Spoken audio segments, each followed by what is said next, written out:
también me parecía súper importante volver quizás a traer más al cuerpo esa sensación de que eso fue algo histórico. Pero de vuelta, quiero volver sobre la pregunta, ¿no? ¿Qué es lo que pasa después? O más bien, ¿qué se necesita hacer para que el día después de mañana sea distinto de hoy? ¿Mm? ¿Cambió realmente Chile? ¿Estamos seguros de que cambió Chile?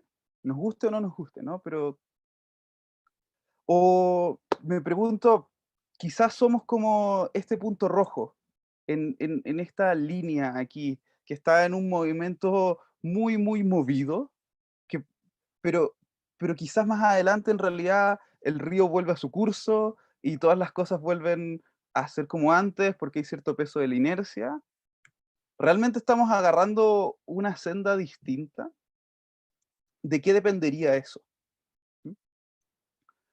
¿Qué es lo que esperamos que pase en este periodo digamos, estamos como en una gran continuación, ¿no es cierto? Desde el año pasado se viene un momento constituyente. ¿Qué es lo que esperamos que pase con todo esto? Y me interesa plantear esta pregunta porque quiero poner una alerta sobre la idea de que, en mi opinión, se tiende a pensar mucho en las personas y poco en el sistema. Y la presentación que yo voy a hacer está centrada en el sistema. ¿M? Entonces, ayer también las partes que estuve del seminario, escuché ahí en algunos momentos cuando como felicitación o alegría de ver a alguno de los expositores, espontáneamente, ¿no? Compartían, presidente, o que si va a ir a la constituyente o no va a ir a la constituyente, que presidenta.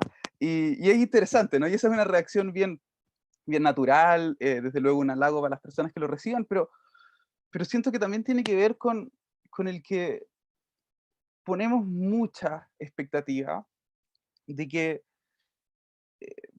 de que los cambios van a ocurrir porque se va a dar algo, que va a llegar una o un conjunto de personas que por alguna razón van a ser distintas y van a mantenerse distintas por siempre y que entonces las cosas van a funcionar bien. Quizás es porque desde chicos nos acostumbramos mucho a la idea de los superhéroes, o quizás es porque no vemos otro punto de cambio, ¿no? Otra fuente de cambio. Bueno, esta quizá era una mejor foto.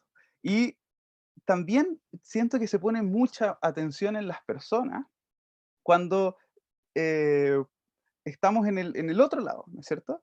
Cuando una parte, tengo que confesar que una parte de mi familia es argentina, y esta frase, que esta es una foto aquí de Chile, ¿no? Pero esta frase fue muy fuerte en Argentina después de la crisis del 2000 y era un eslogan nacional, ¿no? El que se vayan todos. La pregunta es, ¿qué pasa si se van todos y no cambiamos nada más? ¿Realmente va a ser distinto? Como el día después de mañana.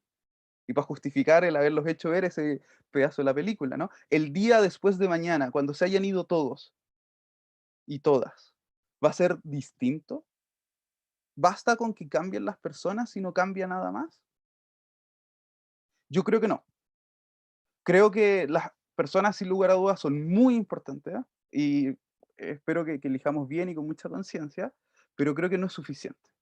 Entonces, este es el mensaje central que me gustaría plantear, y es que la democracia que conocemos tiene fallas de carácter sistémico. Por tanto, si no transformamos el sistema, medidas particulares enfocadas en otras cosas, ya sea quienes están en la política o la ciudadanía o los medios de comunicación o lo que sea, no van a ser suficientes. ¿M? Eh, y pensar cambio sistémico es exigente también. Es exigente para lo que estamos acostumbrados. Entonces, para poder avanzar en esta charla y para poder, yo creo que avanzar en un proceso de un nuevo país, como invita este seminario, se requiere ampliar los esquemas con los que pensamos el futuro. ampliar los esquemas con los que pensamos las posibilidades de marcos institucionales para organizar nuestra vida en conjunto. Y al punto en que realmente estemos fuera de la famosa zona de confort. Entonces, esta es como una alerta, ¿no? Para lo que se viene. ¿Y por qué? Porque yo creo que tiene que ver también con esto de, eh, de que tenemos todos, me incluyo, una imaginación con ciertos bordes bien limitados, el que nos dificulta hacer cambios de sistema para realmente iniciar un nuevo ciclo. Y en esta foto volví a poner esta imagen de la línea, ¿no es cierto?, que parece que se está moviendo, que parece que va para algún lado distinto, pero al final se estabiliza. Y siento que cuando depositamos tanta fe en una o un conjunto de personas, ¿no? Que van a renovar el sistema. Y hay algunas o sea, creo que han traído un tremendo aporte en el país en los últimos años, pero cuando ponemos mucha fe en que van a ser solo algunas personas con el mismo sistema, yo creo que estamos perdiendo de vista las fotos que están abajo. Y que sin importar y sin siquiera entrar en un debate de si la persona era bien intencionada o mal intencionada, sin importar de eso, perdemos de vista el concepto de eh, fallas sistémicas. Y entonces una falla sistémica es como lo que una mesa inclinada es para una bolita arriba de una mesa, ¿no? Si la mesa está inclinada así y yo pongo una bolita aquí, la bolita va a tender hacia acá. Algunas bolitas se demorarán más, otras se demorarán menos, pero hay como ciertas fuerzas propias del sistema, ¿no? Y eso necesitamos empezar a tenerlo más presente. No es lo único, pero eso necesitamos empezar a tenerlo más presente. Eh, Porque si no, yo creo que esta es la respuesta, ¿no? Al título de este seminario. Si no pensamos en nuevos sistemas, dudo que se consoliden los cambios que están en una dirección que podamos compartir. Entonces yo voy a poner me gustaría poner sobre la mesa tres fallas sistémicas que son las que creo más importantes. La primera, la tomo prestada de la economía como disciplina. Ahí se habla mucho, ¿no?, de los incentivos perversos. Un incentivo perverso es un incentivo que tiene un resultado que no era el que se buscaba, ¿m? Y que es contrario con los intereses de quienes establecen un incentivo o la medida en particular, ¿no? Y yo creo que mi opinión del sistema que nosotros conocemos como democracia es que está diseñado para la concentración del poder, no para mantenerlo distribuido. Está planteado desde, digamos, la administración del poder, pero a través de la administración del poder, al final el sistema al- está diseñado para concentrarlo, ¿no? Em, y aquí, dado que me invitaron también y me propusieron ser provocador, esta me pareció una pregunta que es suficientemente provocadora y atingente también, ¿no? ¿Es lo que hoy llamamos democracia en realidad una monarquía por concurso? Quizás después podemos volver a eso con un poco más de detenimiento. Ahora, ¿por qué digo que hay incentivos perversos? Bueno, porque ganar las elecciones se ha convertido en un incentivo perverso, ¿no? La política debería ser mucho más que las elecciones, pero ganar las elecciones captura todo o gran parte del esfuerzo, y eso también va asociado con el hecho de que podríamos decir que la política se va vaciando de pensamiento. Los partidos políticos no son como centros donde uno puede ver lineamientos de principios que se reflejan en todas sus decisiones. Y el marketing tiene un rol exorbitante, ¿no? O sea, y cuando en general, aquí estas son algunas frases como de distintos reclamos que, que se escuchan desde distintos sectores, y por eso los puse aquí como entre comillas, ¿no? La idea de que tenemos políticos de mala calidad, ¿no? Eso creo que se puede escuchar por todas partes, ¿eh? Pero la pregunta es, dado el diseño del sistema, ¿deberíamos tener algo distinto? Sí, es cierto. Uno de los supuestos centrales detrás del establecimiento de una democracia representativa a través de las elecciones es que eligiendo se puede llegar a los mejores y las mejores, ¿no? Pero lo que pasa en la práctica es que las personas electas son las personas más elegibles. Y ser la persona más elegible no es lo mismo que ser la mejor representante o la mejor persona para las políticas públicas o lo que sea, ¿no? Entonces, esas son dos cosas que como que se han asumido que están juntas, pero creo que habría que separarlas. Se reclama mucho también sobre el populismo, la demagogia, etcétera. Bueno, a mí me parece que es súper natural, ¿no? Si el sistema induce a ganar elecciones. ¿Qué es lo que se hace para ganar elecciones? Bueno, eh, los argumentos, ¿no es cierto? Mirko estaba hablando recién de la, de la experiencia del senador Lagos Weber, ¿no es cierto? Y cómo tuvo que retrotraer su decisión por apoyos y por el efecto que eso podría tener en futuras elecciones, ¿no? Entonces, aquí lo de las promesas pesa más que otras cosas y tiene que ver con los incentivos del sistema. Los mecanismos de rendición de cuentas del sistema son sumamente débiles. Hay una queja que es súper frecuente, ¿no? Que la gente no se informa. Bueno, existe un concepto en la ciencia política que se llama la ignorancia racional.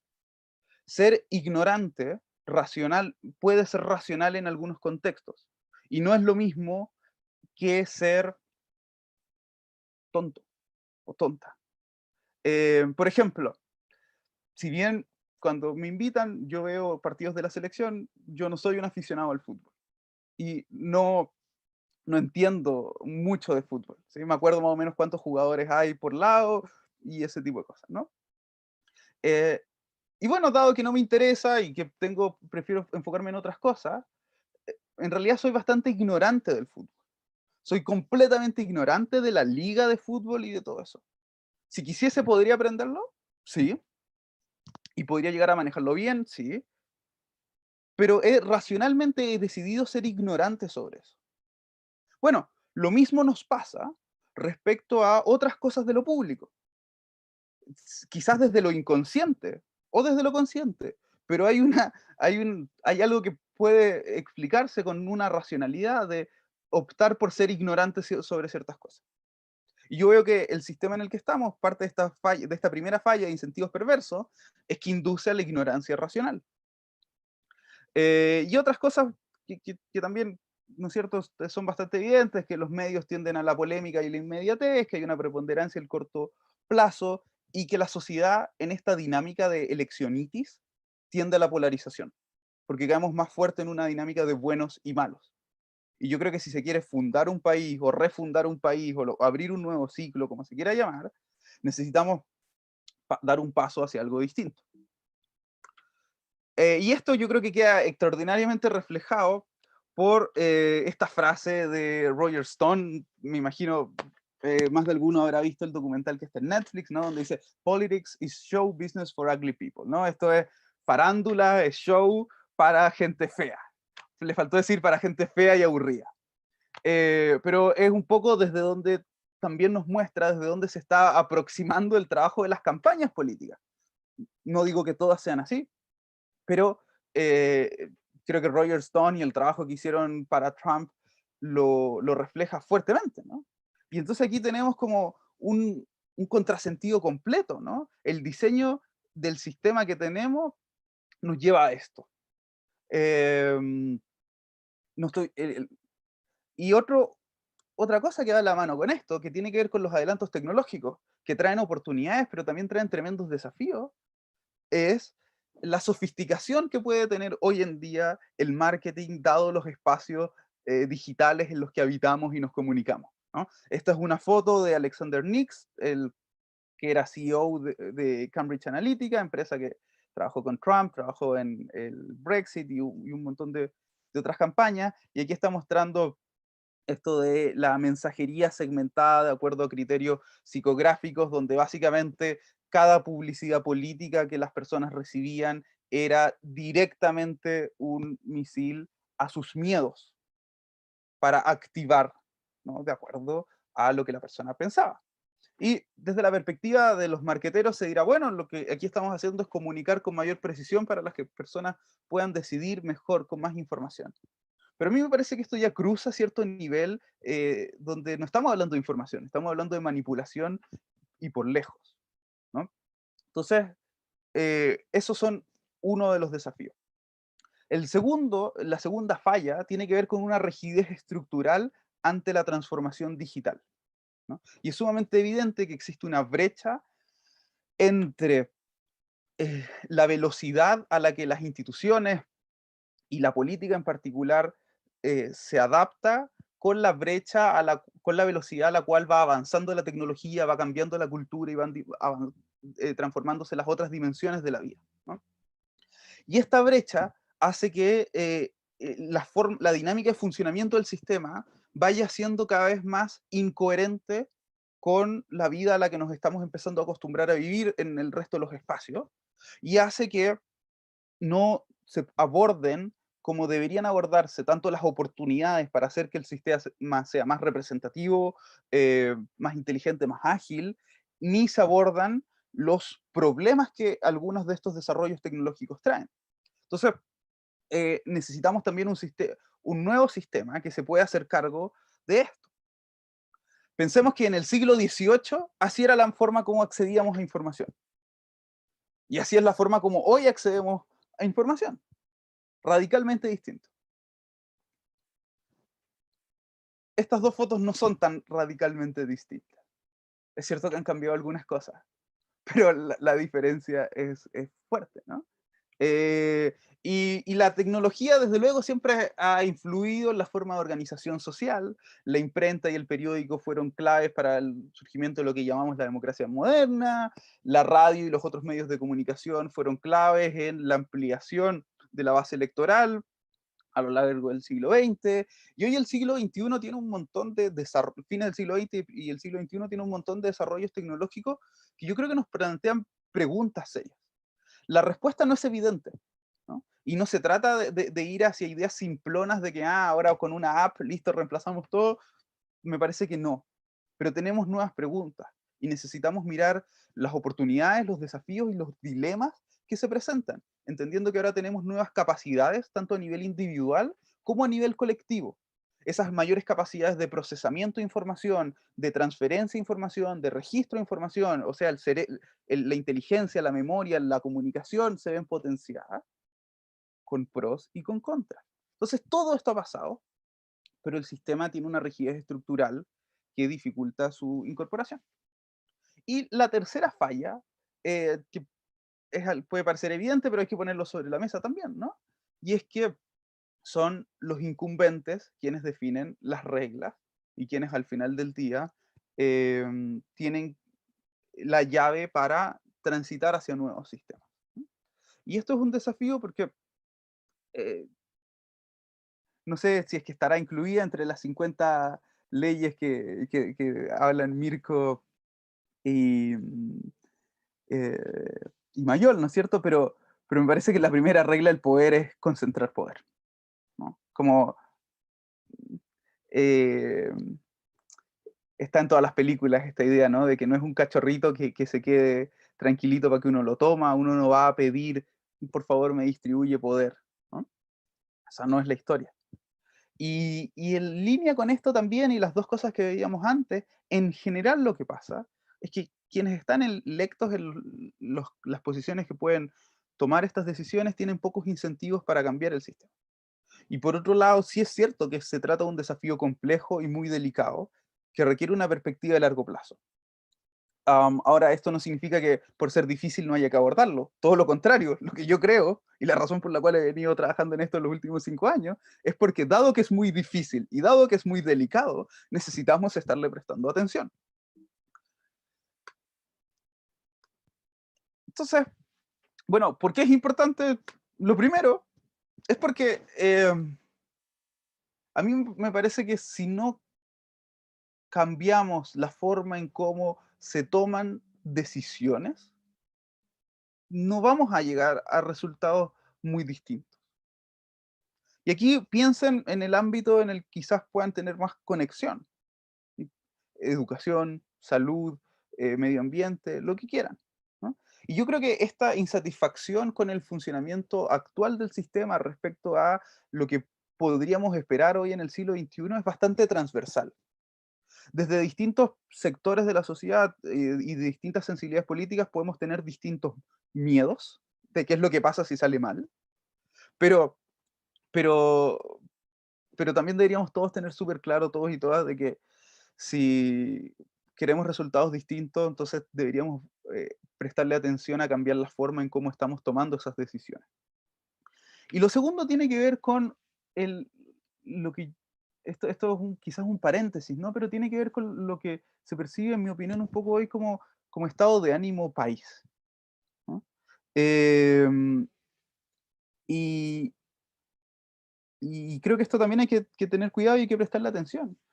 Em, es súper claro que las emociones que no se expresan se somatizan y nos dañan, ¿no? Por otro lado, las emociones que se expresan se refuerzan. Y por eso es tan bueno cuando uno está feliz expresar esa felicidad. Pero ¿qué pasa entonces con la rabia? ¿Qué hacemos cuando tenemos rabia? Cuando tenemos miedo, cuando tenemos eh, no sé, frustración. Si nos las guardamos nos va a hacer mal. Y esto no es solo a nivel individual, sino que es a nivel de sociedad. Pero por otro lado, si expresamos la rabia simplemente, y quizás tenemos que tener cuidado de no estarla reforzando y estar pasando a un estado de más rabia aún. A mí a veces me pasa, y quizás a alguno o alguna de ustedes también le ha pasado, que cuando me enojo y de repente me engancho en una discusión, como que me voy sintiendo después más enojado y con más ganas de seguir discutiendo. Em, Creo que aquí la clave es transformar esas emociones. El arte es un camino en el nivel individual, me parece, y en el nivel colectivo es la política.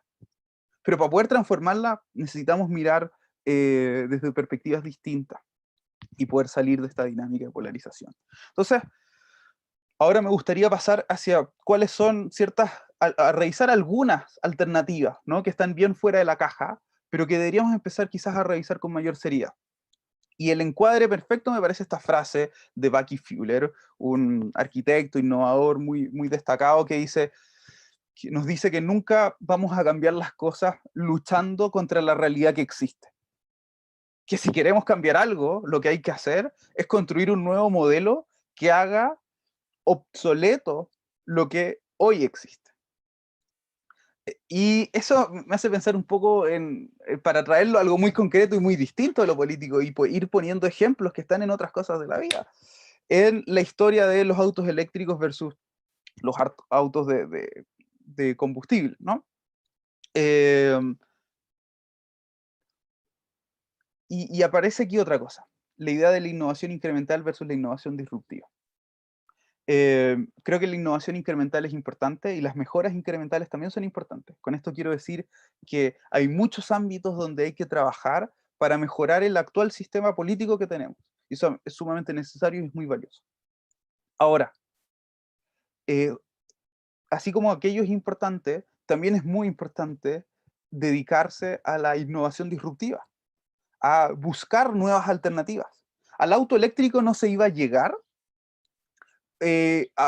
dedicando más horas de trabajo para hacer más eficiente el consumo de combustibles de los vehículos que ya conocíamos. Para llegar al auto eléctrico había que decir, ok, ¿cómo diseñamos algo nuevo? Distinto. Eran dos rutas paralelas.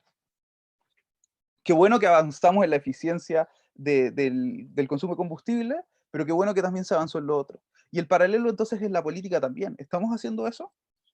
¿Estamos dedicando eh, en una forma balanceada esfuerzos, talentos, recursos, tanto a mejorar aspectos incrementales del sistema que tenemos como a buscar cambios hacia nuevos modelos? Yo creo que no.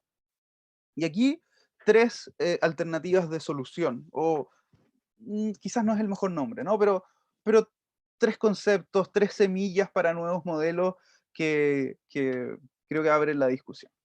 El primero es el concepto de democracia líquida, y aquí, por favor, quienes puedan tener alguna cercanía con la sociología o leer o qué sé yo, y que digan, ah, Bauman, sí, no, como nada que ver, ¿no? Democracia líquida, de hecho, no es el nombre original con el que se llamó a esta propuesta cuando se le creó, pero fue el nombre que fue tomando popularmente. Quizás podríamos pensarla también como una forma de representación 2.0 o una delegación dinámica.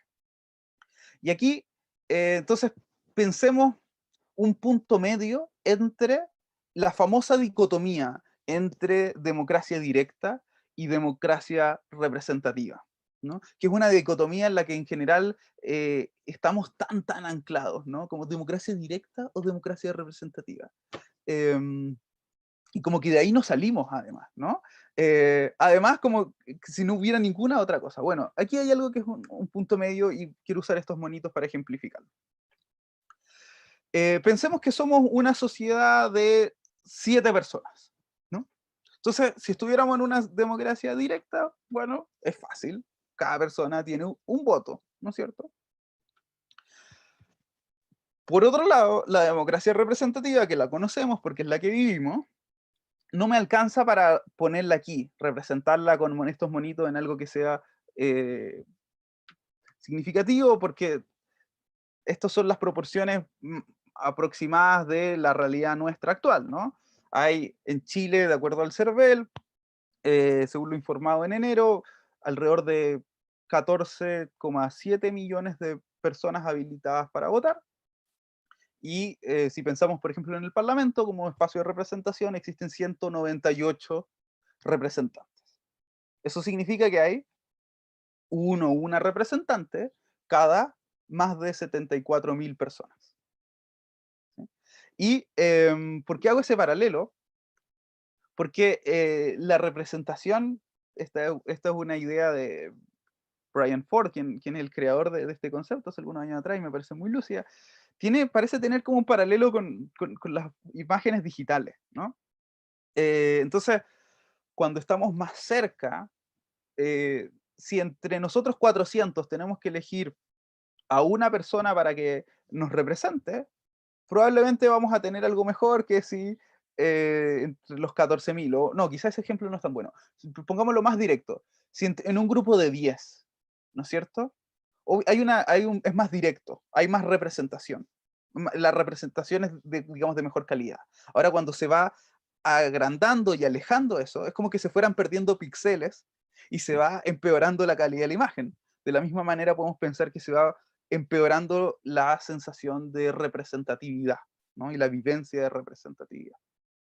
Entonces, volviendo al ejemplo en la sociedad de 7 personas, ¿cómo sería una democracia líquida? Bueno, una democracia líquida es una propuesta donde básicamente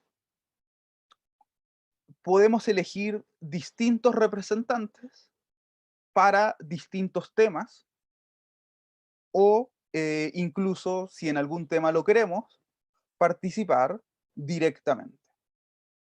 Y también es importante señalar que esas personas a quienes les podríamos delegar el voto en algunos ámbitos no vienen de una lista preestablecida, como hoy, ¿no es cierto? Que elegimos entre un conjunto de alternativas que logran estar en la papeleta, sino que pensémoslo así.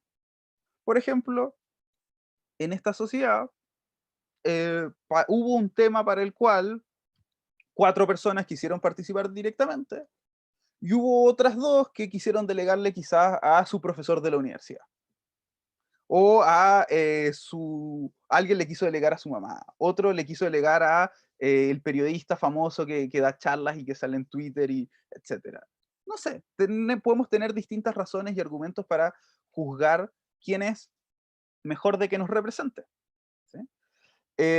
Y aquí aparecen algunas cosas que son interesantes. Entonces, y podríamos pensar distintos modelos, ¿no? Esto, pensemos otro ámbito, la representación se organiza distinto. Entonces, aquí hay un cambio de paradigma, ¿no? No es solo que los monitos y la cosa, hay ciertas cosas profundas, tanto en la parte como más administrativa y de modelo sistémico, incluso tecnológico, como también en la parte más de convivencia cotidiana. Porque estamos pasando de un modelo centralizado, ¿no? Donde delegamos los votos a una institución, hacia modelos descentralizados o distribuidos de organización. Y eso cambia el día a día. A mí me gustaría preguntar, o sea, imagínense cómo sería el día a día cuando se suben a la micro, cuando van a comprar pan o lo que sea, si es que son conscientes de que todas las personas que están a su alrededor tienen, no de forma nominal, sino de forma real, el mismo poder político que ustedes, ¿no? como que eso no bueno, sí, todos tenemos igual de poco quizás, todos los que no estamos, ¿no? Em, pero pero aquí hay un cambio, ¿no? De la lógica de ceder el poder, donde estamos obligados a delegarlo, a uno de ejercerlo. Y ese ejercer puede ser ejercerlo directamente o ejercer más libre la representación. Por otro lado, está la idea de pasar de un mundo unidimensional a uno de preferencias múltiples y diversas. Es imposible creer que dos personas pueden estar de acuerdo en todo. Y bueno, desde luego, no es algo que el sistema busque. Pero lamentablemente, dado lo que eran las tecnologías hace 250 años atrás o más, ¿no es cierto? Esa era la mejor forma que teníamos para organizarnos. Pero las posibilidades han cambiado. Y claramente yo puedo quizás estar de acuerdo en algunos ámbitos con eh, el parlamentario por quien haya votado, pero no voy a estar en otros. Entonces, y eso nos va a pasar a todos, nos pasa en todos los ámbitos de la vida, ¿no? Entonces, esto, si lo pensamos un poco desde la estadística, aquí podríamos decir que se, que se libera un grado de libertad en el sistema, ¿no? Entonces, aumenta la complejidad y por tanto se puede llegar a un mejor resultado. Además, pasamos de una lógica que es completamente obsoleta en todos los otros espacios de la vida, de un ciclo de comunicación cada 4 años, ¿no es cierto?, donde lo único que mandamos es una rayita de información, a un ciclo de comunicación permanente. Y hay otras cosas, ¿no? El sistema hoy está más basado en la pasividad versus un sistema más basado en la participación activa, em, pero tengo miedo cómo está corriendo el reloj. Ahora, esto no está libre de desafíos, ¿no? Por ejemplo, a mí una de las cosas que me interesa harto es el peso, el gran peso del marketing sobre el sistema actual, ¿no? Em, y si esto no se regula bien y no se diseña bien, de todas maneras el peso del marketing podría pasar desde las campañas de personas, como en candidaturas, a un peso desmedido en manipular la opinión a través de marketing en propuestas, ¿no es cierto? Aquí está la idea de suavizar la curva, que es un concepto que se ha hecho muy famoso. Em, También este lo tomo prestado de la economía, donde existe este concepto de los pánicos en las bolsas, ¿no es cierto? Aquí habría que tener cuidado de que también, ¿no es cierto? No, como que eh, la posibilidad de delegar el voto y retirarlo tiene hartos beneficios, pero también em, acciones en el pánico podrían llevar a que tuviésemos políticas que no son las que querríamos tener, entonces hay que tener un poco de cuidado con eso. Un sistema como este igual se tendría que regular bien para que no tenga una concentración de que todos decidimos, por ejemplo, que Darío era la mejor persona a la que delegarle todos los votos y de repente Darío Quiroga se convirtió en el super dictador porque le delegamos todos los votos de todo. Difícil que pase, pero habría que tener esos cuidados. Aparecen algunos desafíos respecto a privacidad versus rendición de cuentas entre representantes y quienes han delegado el voto, y la necesidad, ¿no es cierto?, de sistemas computacionales distribuidos suficientemente robustos. De todas maneras, me parece que esto, que quizás para quienes lo estén escuchando por primera vez pueda sonar loco, en el año 2020 no debería sonar nada loco, es una forma de organizarse un poco más compleja, a la cual le hemos dedicado muy poca atención para hacernos cargo de los desafíos normativos y filosóficos que están detrás. Segunda eh, alternativa, segunda idea a poner sobre la mesa, es la de la representación por sorteo, el azar. ¿Ah? Recién estábamos revisando, ¿no es cierto?, que una forma de participar o de llegar a una decisión legítimamente representativa es la participación directa, otra es la elección de representantes, y hay una tercera que salió de la caja de herramientas del sistema político hace muchos años, en el momento del surgimiento de la democracia moderna, esta idea desaparece de la caja de alternativas prácticamente. Sin embargo, fue el pilar fundamental del funcionamiento de la democracia griega. Entonces es muy divertido porque cuando decimos, ah, tenemos la democracia así como tenían los griegos, etcétera, bueno, la verdad es que la mayor parte del funcionamiento de la democracia griega operaba a partir de la selección aleatoria de, o desde luego con el asterisco, ¿no es cierto?, entre aquellas personas a quienes ellos consideraban ciudadanos, ¿sí? Pero eh, eso no cambia el argumento central. Tenían el Consejo de los 500, la Corte, 100 magistrados, alrededor de 600 oficiales de distintos cargos que eran seleccionados al azar. Algunos otros cargos eran seleccionados por elecciones, porque habían algunas lógicas distintas. Esto en Atenas, ¿no es cierto? Porque Esparta era distinto, etcétera. Durante el Renacimiento esto también fue utilizado muy activamente porque se dieron cuenta, si bien no estábamos hablando de contextos democráticos, sino familias digamos, aristocráticas, familias de alto poder que tenían en ese, digamos, familias de alto poder de distintos territorios, fueron aprendiendo que mediante el uso del azar para la selección de personas que iban a usar puestos de responsabilidad pública, disminuían los niveles de conflicto entre ellos, entre las familias. Entonces se fue utilizando bastante. Hay un rastro de esto en el hecho de que en Estados Unidos los jurados todavía se conformen aleatoriamente, y hay algunos casos que se han utilizado, ¿no? En Canadá hubo asambleas ciudadanas para ciertos procesos de reforma en Columbia Británica y en Ontario. En Holanda se hizo un foro ciudadano para esto que fue importante, la Convención Constituyente de Irlanda, que ha sonado más, y también hay múltiples experiencias de utilización de estas metodologías como ejercicios participativos que complementan el trabajo de los parlamentos o los municipios o los gobiernos alrededor del mundo, desde China hasta la Unión Europea, África subsahariana, lo que se quieran imaginar. Y aquí, entonces, em, a ver, creo que quizá esta pregunta abierta un poco antes, ¿no? ¿Cuáles son los supuestos que están detrás de que elijamos a nuestros representantes mediante elecciones en vez de hacerlo al azar? Una, quizás la más fuerte, es, y que los griegos lo tenían mucho, ¿no? Los atenienses, la idea de la arete, la virtud, elegir a las mejores personas para estar ahí. Antes yo planteaba algunos desafíos donde eso no siempre se cumple, ¿no es cierto? El peso del marketing y otras cosas. Otra razón tiene que ver con que quienes se proponen para un cargo de representación por elección están súper dispuestos a asumir esta responsabilidad por un tiempo largo. Ahora, también quizás podríamos organizarnos de formas donde no son tan largos los tiempos y ahí hay mayor rotación. A mí me gustaría poner algunos atributos de la representación por sorteo, que no creo que sirva para todo, pero me parece que sí es muy útil para varias cosas. Entre ellas, yo creo que hubiese sido la mejor forma para una convención constituyente verdaderamente ciudadana. Lo primero es que elimina el peso del marketing en todo esto, y el azar no discrimina, ¿no? Sé que deben estar pensando, como deben estar surgiendo en varios en varios de los presentes distintos miedos, porque perdimos la costumbre a lo de la aleatoriedad. Esos miedos pueden tener que ver con pero ¿qué pasa si salen puras personas de izquierda o puras personas de derecha? ¿O qué pasa si salen puras personas tontas o puras personas lo que sea? ¿No es cierto?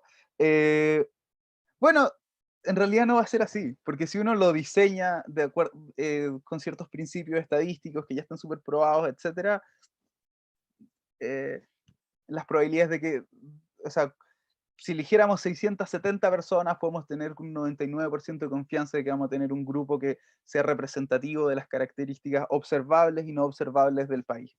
Eh, y, y yo creo que esto sirve para hacer muy carne la idea de la política como algo distribuido entre toda la ciudadanía, ¿no? Y realmente como la idea de la soberanía de forma eh, que reside en las personas. Que se elijan de todas maneras personas de representación por sorteo y la preocupación que hay por el nivel de educación, que es lo típico, no significa que aquí no hay un rol para los expertos y las expertas. En, en la democracia con representantes electos, los asesores técnicos son muy importantes. Y las instituciones asesoras también son importantes. La Biblioteca del Congreso, por ejemplo, los centros de pensamiento. Y no debería por qué ser distinto en un sistema de representación aleatorio, ¿no? Y aquí me gustaría desafiarlos también poniendo sobre la mesa la reflexión de que no existe una persona que tenga todos los atributos como él o la representante perfecta. Como que se puede haber estudiado mucho, tener doctorado en economía, doctorado en derecho, en lo que quieran, pero van a faltar cosas. Y aunque se tuvieran todos los estudios del mundo, quizás faltan experiencias de vida, ¿cierto? Entonces, a mí me parece que aquí se nos pone sobre la mesa una pregunta a la que necesitamos dedicarle más atención y que también nos habla de que hemos perdido un poco la intuición de qué se trataba originalmente la democracia. Y es cómo conversan y cómo se combinan lo que es el espacio de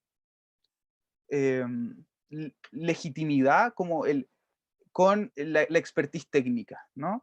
Em, Así, piensa en voy a hacer un paralelo burdo, los directorios de una empresa. Supongamos que yo llego a ser socio de una empresa y puedo o no puedo estar en el directorio. Mi condición de ser socio no tiene que ver con si soy muy preparado o no soy preparado, ¿no es cierto?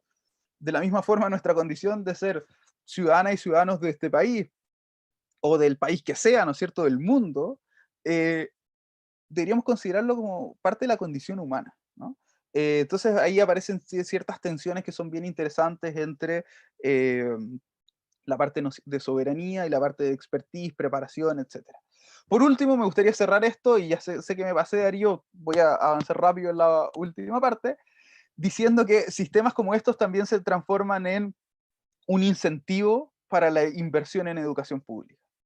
Porque si nos preocupa tanto, ¿no es cierto?, que puedan salir personas de que no están suficientemente preparadas, entonces pongámonos de acuerdo todos para minimizar el riesgo de que las personas en promedio podamos estar poco preparadas, ¿no?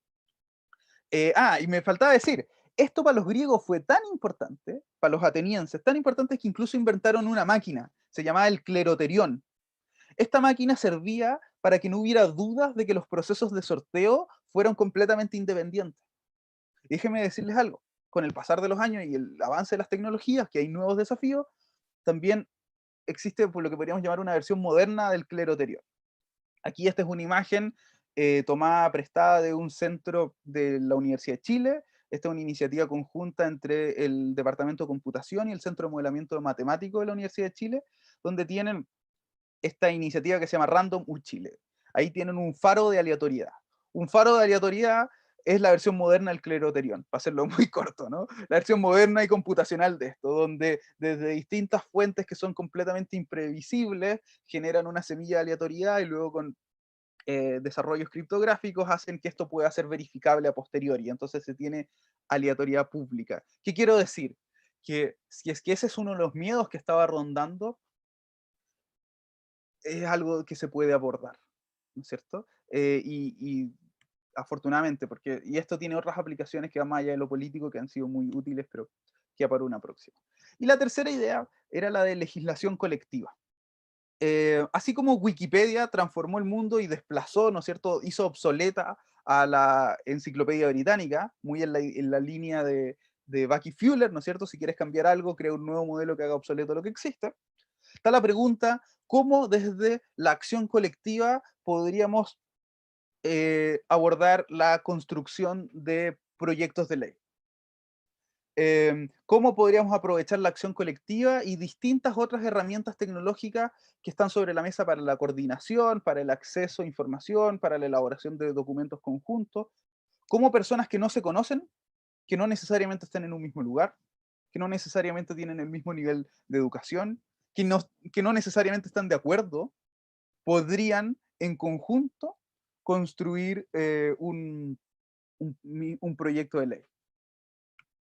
Esto, hay que señalar que Chile es hace muchos años el peor país dentro de la OCDE, como por poner una estadística más tradicional, en compromiso cívico.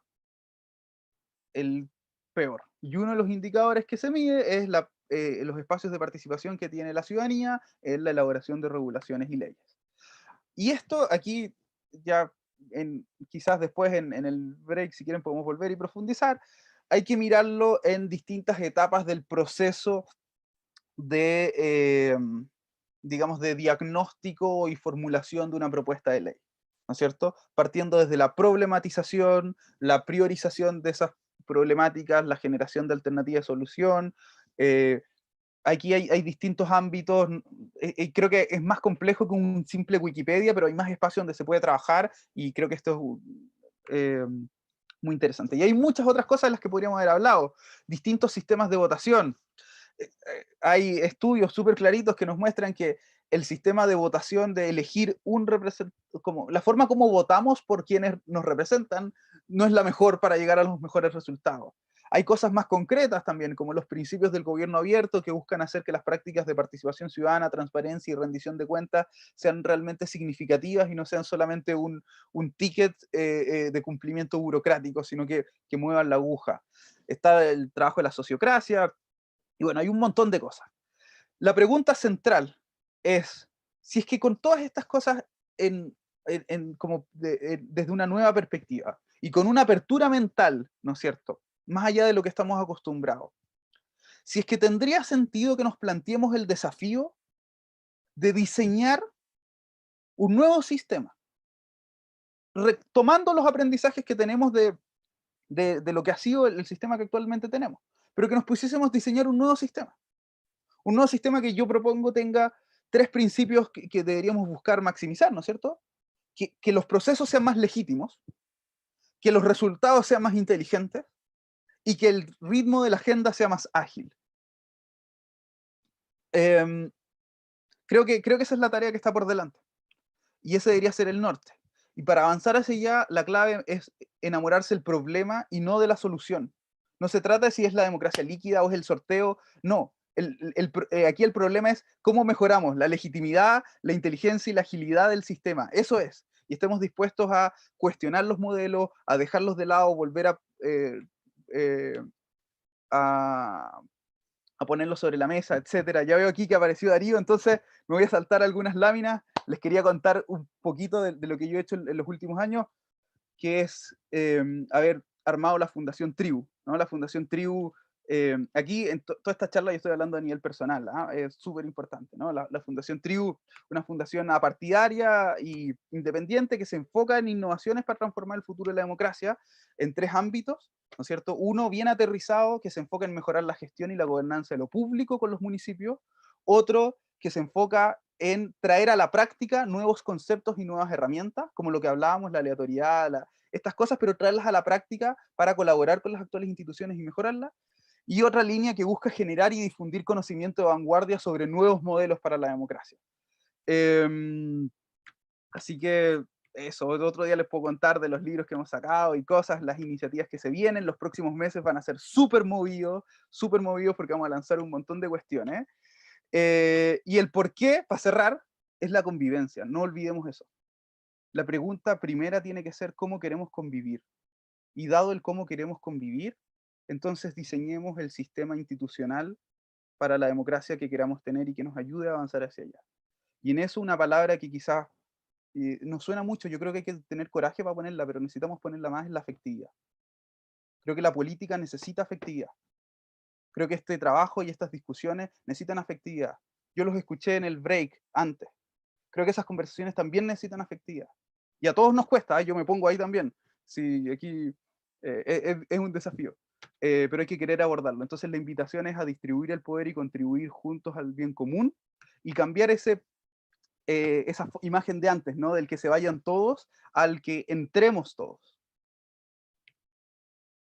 Eso. Maestro, Gracias. qué grande. Ya, vamos, espérate, voy a dejar tu presentación y voy a abrir para que se caiga la ovación. La estoy viendo. Espérate, calmado. ¿Dónde? Aquí los muteo a todos. Yo, perdón, no vi ni un comentario porque no quería desconcentrarme. Ya, mejor porque mira, después te voy a hacer una reflexión y se la voy a compartir al resto. Por ahora, desmuteados. ¡Oh, grande, Tomás! Gracias por los conceptos. Muy buena aporte.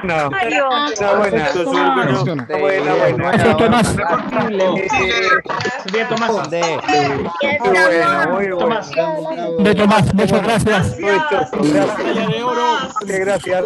Yo te quiero. Gracias. Gracias, Tomás. Bienvenido a la Cosa Nostra. Bienvenido a la Cosa Nostra. Vámonos para Atenas. Oye, Sorteo. Tomás, Tuvo buenísima tu presentación, súper interesante. Yo estaba terminando unas cuestiones y me enganché, pero déjame decir solo una cosa antes de irnos a una pausa cortita, muy cortita, vamos a hacer una de 5 minutos. Solamente déjame decir una cosa de toda esta gente linda que está acá, que son pero peor que el público de Viña. Mira, cuando tú partiste tu exposición, yo veía, porque me dediqué esta vez a mirar los mensajes, y ahí comentaban, como que, ay, ¿y este quién es? Alguno había hecho el chiste, Tomás González, a dar una vuelta, piró, se fueron a comprar cabrita, viene.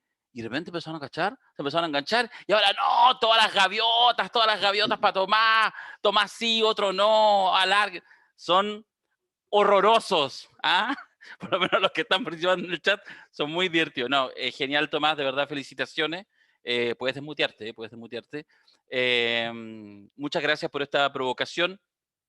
De verdad, muy fuera de la caja y súper interesante para los temas que abordamos, incluyendo tu mensaje final de la afectividad. Mirko. Darío. Bueno, yo conozco a Tomás hace años y yo lo considero una persona imprescindible para la conversación de la crisis que estamos teniendo. Quiero hacer un punto para reafirmar algo que dije al comienzo de mi charla, que los medios están en una conversación dentro de la caja, con los mismos de siempre. Personajes como Tomás hoy día deberían estar en el centro de esa conversación haciendo este tipo de propuestas y no están. Entonces, no están en el sistema de conversación oficial. Por eso que para nosotros hacemos cosas trayendo gente que está fuera del sistema de conversación oficial y lo mezclamos con gente que está dentro. Pero así como Tomás, hay muchos que ya están dándole forma a la guagua que está dentro del vientre de la viuda. Ustedes van a ir área por área y están. Lo que pasa es que no los vemos porque solo miramos una realidad que es la del sistema de medios, que es una conversación dentro de la caja y muy, pero muy convencional. Eso. Perfecto. Muchas gracias, Mirko. Bueno, muchas gracias, Tomás, de verdad. Lo bueno es que vamos a tener la oportunidad de estar contigo nuevamente el domingo. Yo creo que hay algunas preguntas súper interesantes que de hecho estuve mirando en el chat respecto, en el fondo, a las condiciones necesarias para que un sistema de este tipo pueda funcionar, digamos. Hay una duda razonable, digamos, que no se corrompa el sistema para que esto funcione. Está muy interesante. En virtud del tiempo, porque además tiene que ver con los tiempos de nuestros invitados, unas palabras finales, Tomás, para agradecer a la barra pop. Muchas gracias. Perdón de haberme pasado en el tiempo igual. Nada, perfecto. Quiero cerrar diciendo que esos sistemas, y ninguno deberíamos verlos tampoco como opuestos entre sí. De hecho, yo creo que las posibilidades más interesantes salen en rescatar ciertos atributos en distintas fases, combinarlos. Pero de vuelta, quiero cerrar con lo que ponía al principio. Las personas son importantes, sí, pero empecemos a poner también sobre la mesa la conversa sobre el diseño del sistema. Porque si no, todo con lo que partimos, ¿no es cierto?, esta presentación, que era octubre de 2019, quizás nos pasa como en ese dibujito, y volvemos a la línea, ¿no? ¿Sí? Entonces, eso, y también la invitación a la afectividad, que es una invitación difícil, que no era el centro de mi charla, pero eso. Muchas gracias, y feliz me quedo ahora todo el resto del seminario. Excelente, súper bien, muchas gracias, Tomás. Los voy a desmutear, son las 8 en punto, nos vamos a dar solo 5 minutos y a las 8:05 venimos con nuestro siguiente invitado, que está como humorista después de, no sé, de Juan Gabriel en sus mejores tiempos, una cosa así. Así que vamos a ver con Hernán Larraín a la vuelta, y ahora los voy a desmutear porque yo soy súper democrático, aunque Tomás haya dicho lo contrario. Un potencial, cabrón. Y esto. Bueno, para que tu sistema tenga relevancia y funcione, hay que destruirlo. Hay que destruirlo. Oye, o sea, si no se logra ¿por qué el destruir, sistema que nos pone Tomás no entonces quiere decir que es fuerte. Oye, que hable Tomás, po. Oye, igual nos diste vuelta al cerebro. A seguir la analogía de Tomás, él es Diógenes. No es Sócrates, no es Platón, no es Aristóteles, que son los viejos del modelo y del sistema. Él es Diógenes. Rompe nomás, Tomás. Sigue siendo el perro Diógenes. Igual nos diste vuelta al cerebro. Ya, weón. Epicuro, cualquiera de ellos. Muchas cosas que pensar. Mucho que pensar. Oigan, pucha, yo quería tener un poco más de tiempo para para la interacción, ¿no? Como las preguntas y todo eso. Pero me imagino que el domingo va a servir, así que quedo ansioso y entusiasmado para... Oye, Tomás, ¿podrías decir algo más sobre la empatía, sobre la importancia de la empatía? No. De discutir con empatía. No, mira, lo que quedó. Mira, lo puedo que decir quedó una cosa claro- que creo fuertemente, ¿ah? Lo que quedó claro, Tomás, es que hay que hacer un seminario contigo, con el tema tuyo. Sí. Súper. Ay, ya. De verdad. Ya. Porque hay un requete contra super tema.